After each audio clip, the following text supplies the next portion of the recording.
you guys want to pop him in the car so we could talk? Honestly, there was a point where I thought, is this a dog for us? I mean, at our age, I'm thinking we don't want to be, he's so strong, he's pure muscle. I have this vision of him just slamming me down or something, so I'm very trepidatious now. And the issue has been even causing friction in our relationship.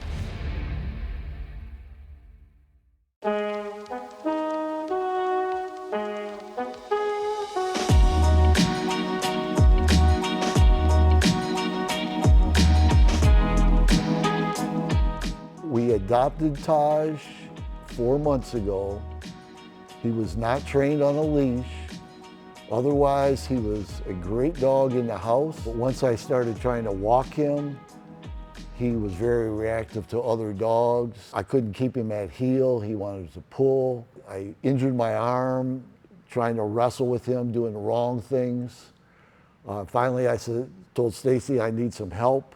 And finding Tom on YouTube videos, watched dozens of them, and thought he would be a great person. Right now, he's in this vicious cycle of, well, we don't really necessarily want to bring him out for a walk because of the pulling and the stress that it involves. I mean, of course you want to, but it's challenging.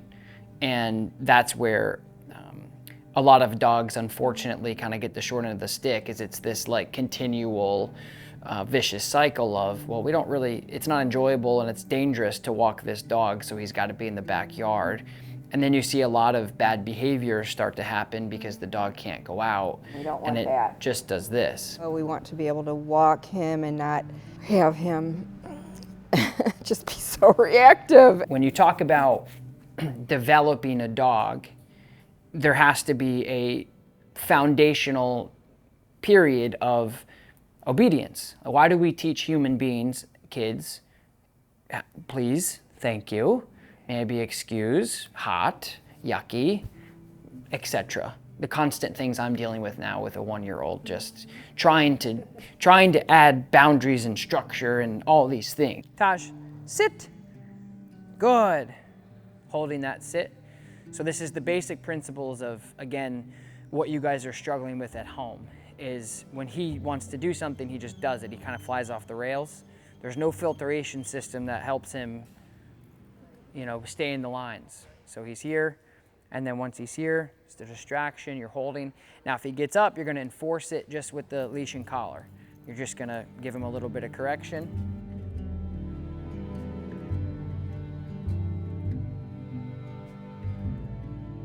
Because you're the leader of this pack, you know? So whoever's handling him needs to be calm. You want to be nice and relaxed because he can feel that pressure. He can feel that tension. Good, now give him a break. So you just say, okay, break. There you go, there you go. Now he's on his break so he can kind of, you know, do what he wants within reason. Think about like a horse. If you were to put a little bit of pressure to the left, you're gonna go to the left to a point where if you just kept it on, you're just gonna do a circle. So that little bit of pressure that you put on an animal that they're supposed to be responsive to, hey, leave it. So right now he's in a break, but he was barking because he was unsure of something. First bark, I'm like, okay, whatever, camera. But the second bark, I'm like, hey, knock it off, man. Like, stop. Now what he's doing is he has an opportunity to be around the thing that he was just afraid of and take it in. Think about it, digest it, process it. Not a big deal. It's actually not gonna hurt me. I shouldn't be afraid of that. I shouldn't be insecure about that. So what Pierre's doing is just like gimbal handlement, and he's, you know, he's not looking at the dog, he's looking at the camera, he's holding something in his hand. He's making these like really, you know, he's never seen this picture before. So he's just saying, hey, what is that? Who's that? What's going on? That's weird. He's not doing it to Abby, because Abby's holding the camera a little bit more normal, if you will, right? She's just kind of standing there like this. Pierre is doing the same exact behaviors and same camera work that he did 5 minutes ago that he barked at, and because I corrected him, it gave him an opportunity to digest that information and go, oh, that has nothing to do with me actually, and it's not a threat. That's the thing you have to think about. It's the same exact training that we just did right here with him being afraid of Pierre with another dog, except it's a higher distraction, so we have to do it in really small increments because the other dog is going to be antagonizing him and pushing him by barking and spinning and whining, and that's gonna be really hard. And we're gonna work that up in a ladder.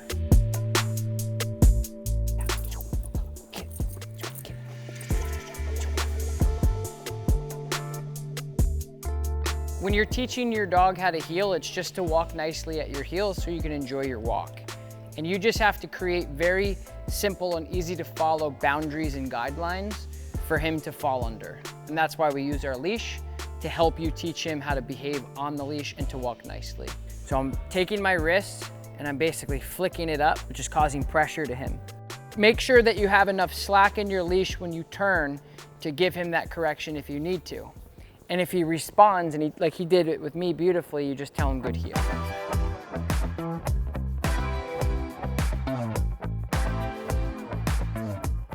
Throughout our basics, we're also working on relationship.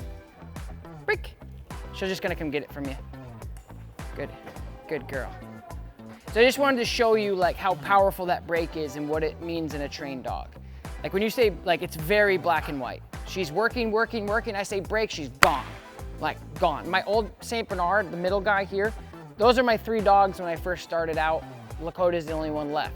My Saint Bernard, when I said break, he would run just aimlessly. He would just like sprint as far as he could. And that's what his break was. And like with her, she's like gonna go find a ball to then give to somebody. Like if I talked long enough here, she would go to you or anybody else. So I just wanted to go over really quickly compartmentalization of behaviors. Like when you say left, puts her on my left leg, and then when I say heel, she has to stay at my heels no matter which area I go. If I go rewind, she'll rewind like this. So all those little things are really helpful. So again, a lot of you guys are dealing with a behavioral problem, but you don't have basic obedience, which is challenging. Because if you have good obedience, you can pretty much do anything, regardless of how they feel. They're like, okay, fine, yeah.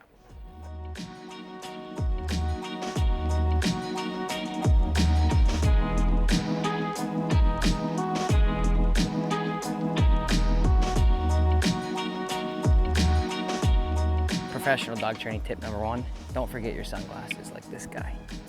Yep. Just remember, good heel, good sit, all that stuff. Let them know. Good boy. What's going on, guys? It's your boy Tommy D coming back at you live. Make sure if you're using an e-collar, especially if you have clients, get yourself a sound box.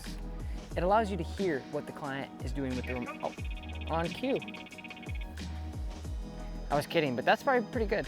Instead of giving him that one piece that he's gonna take and swallow immediately, you can break it apart like this, free. And it'll take him 30 seconds to now get into that. Now you got all this stuff going on and he could care less because what's down here. Okay. You're starting to get an opportunity to allow him to be a dog, where before he was so suppressed under fight or flight. He was either like, we're gonna run away from the other dogs and people, or I'm just gonna act like a maniac. Now he's starting to learn how to coexist with these other dogs, which is absolutely beautiful. Try to do some drawback recalls now, going back this way, okay? Come on, yeah. Yep, and do that this way too. Try not to get hung up on what he's doing. Give him a little bit of leash, give him a little bit of leash. Okay, now turn and go. Heel, go, go, go, go, go, go, go, go, go, go. There you go. See how much better that was? Leave it, leave it. Good, good. When you turn, you're here with him. This is taut. And then you're pulling him, which doesn't really work. What you want to do is give him enough leash. Taj, heel. Yes, good boy. Heel. Yeah. Heel. Good boy. Heel. Good. So the more leash you have, the better it'll be for him, but only on the turns. Sit. Good. Sit. Okay, break. Good boy. He's giving me the vibes of wanting to get close to play. We'll let him see if he wants to do that towards the end. It looks like a dog off of All Dogs Go to Heaven. Okay, let's go. Yeah, just don't put any pressure on his leash. Just follow him. There you go. Whoopee! Good boy. Good job, buddy. Owen just turned into a baby deer. That's what goats do when they get nervous. Good job, Taj. Good boy. Good boy. Good boy. Good job. Good job, buddy.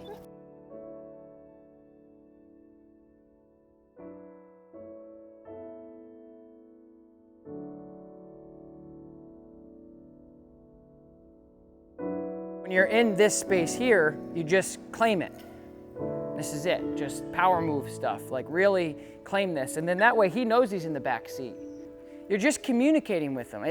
I mean, again, I use my son often in my training, but it's just, I can't tell him he can't have the spatula I just used for raw food. I can't explain that to him because he doesn't understand English. Throw it. Throw it. Throw it, baby. I just take it from him and I put it somewhere else and he gets upset, but you just have to be assertive like that. If he's like, hey, I'm gonna go bark at her, I'm gonna say, hey, no you're not, and then I'm gonna say, back off, get out of here. And then he just claim that space and be more assertive and confident. When you want him to like turn, heel, let's go. Good boy. Turn, and then he'll stop with you too. And then if you give him body pressure, he'll sit like that. Good boy. In 3 days, I'm totally amazed with how he, not only our dog, the other 2 dogs, how they became not reactive at all to other dogs. Good. How do you feel? Good? Yes, there's no tension there. I'm breathing and relaxed, which hasn't always been the case. I think sometimes I've walked him holding my breath the whole way, which is unbelievable.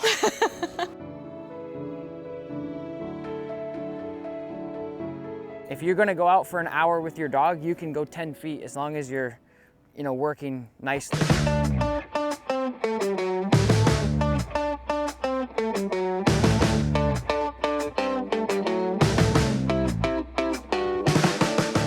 So we are looking forward to taking these tools, skills, knowing what we have to do, but I feel really confident that we're going to get there with our dog. It's just been the best experience. It was very nice. Yeah. I'm glad I did it. Good. I'll take the reins and then you can walk, but Well, we'll wait till he I gets hope- better. I hope that you'll be able to walk.